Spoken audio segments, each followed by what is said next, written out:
Staying in touch is just a few clicks away. Get the latest news from a Catholic perspective and so much more. Become a RealCatholicTV.com premium member today. Catholic News Roundup is brought to you in part by PewSitter.com, your online Catholic newspaper for the third millennium. CatholicMediaCoalition.org, in line with the Church, online with the world. And TheAmericanCatholic.com, politics and culture from a Catholic perspective.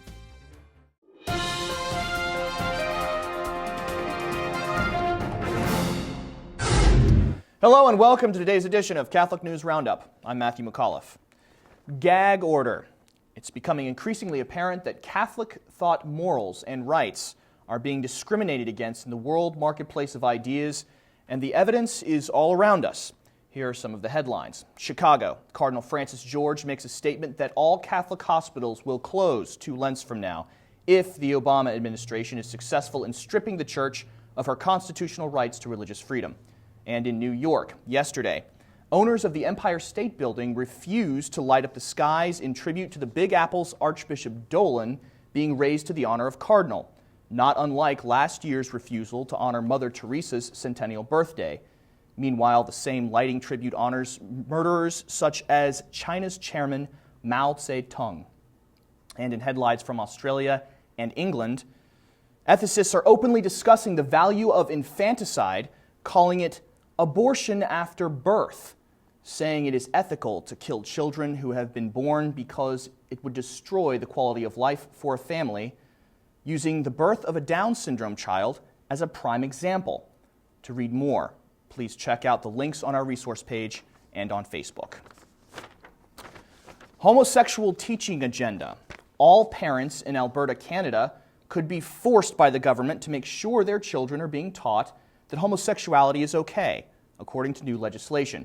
Big Brother government in the province is bringing down the hammer as Donna McColl, Education Department Assistant Director for Communications, says, quote, "Whatever the nature of schooling, homeschool, private school, Catholic school, we do not tolerate disrespect for differences," end quote.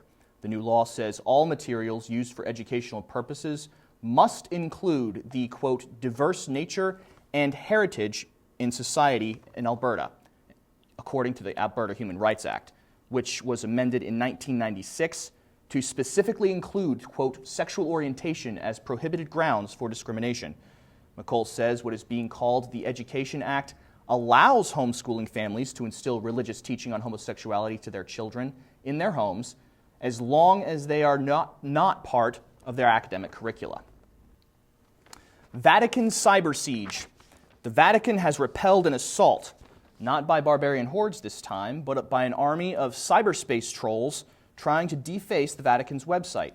The campaign's chosen tactic involved thousands, part of the anonymous hacker movement, firing off data requests from computers and smartphones in an attempt to overload the Vatican's website and force it to crash. The cyberspace activist group was forced to resort to the brute force approach after scanning software could not find gaps of entry into the Vatican internet location. Imperva, a security firm hired by the Vatican to record and subdue the assault, said the Vatican withstood the attack because, unlike Sony and other anonymous targets, it invested in the needed protection to foil break-ins and heavy cyber attacks. This attack is possibly the first completely recorded end-to-end attack of the anonymous movement, which began in 2008. Stay with us. We'll be back in just a few seconds. Catholic News Roundup is brought to you in part by NewOxfordReview.org, the voice of Catholic Orthodoxy, in print and on the web, and RenewAmerica.com, expanding the influence of America's grassroots in the cause of freedom.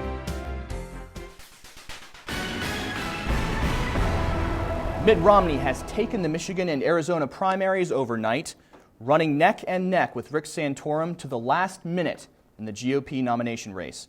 Santorum remains upbeat as Romney spent a substantial amount of his war chest having to defend himself vigorously in his own home state. Washington State and Alaska will be holding their caucuses on March 3rd, leading up to Super Tuesday on March 6th, where the support of 9 states is at stake for the GOP presidential hopefuls. Sacred places profaned.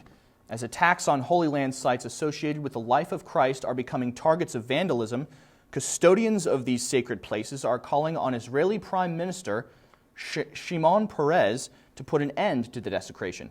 Father Pier Battista Pizzaballa wrote in his letter to the president that, quote, red lines that must not be crossed have been crossed, saying, quote, this dangerous phenomenon should be eradicated.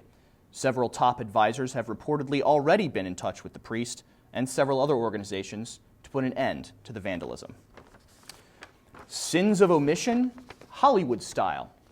Viewers fell completely in love with the box office hit cinema based on a true story, The Vow, after it came out earlier this month. But the real-life people the movie depicts say a big part of their struggle was left out. The couple says essential elements were left out of the film, such as their faith in God and their practice of Christianity, which of course supported the embrace of their marriage vows in the story. Cricket Carpenter, who lost the memory of her husband after a car accident in 1993, says she chose to love her husband based on obedience to God, putting her feelings second, since the feelings, quote, had been wiped away. Cricket points out, we made a vow before God. I chose to love him. The couple says that regardless of the lack of Christian themes in the Hollywood version of their story, they hope that people will read the book where they will, quote, be able to meet face-to-face with us and the God that did miracles in our lives. I'm Matthew McAuliffe. Thanks for tuning in today. Be sure and tune in tomorrow for your daily dose of Catholic News Roundup right here on RealCatholicTV.com. And be sure to check out The Vortex, where Michael asks you to tell us a few things. Thanks for tuning in. Be sure to tell all your friends about us. And as always, God bless you.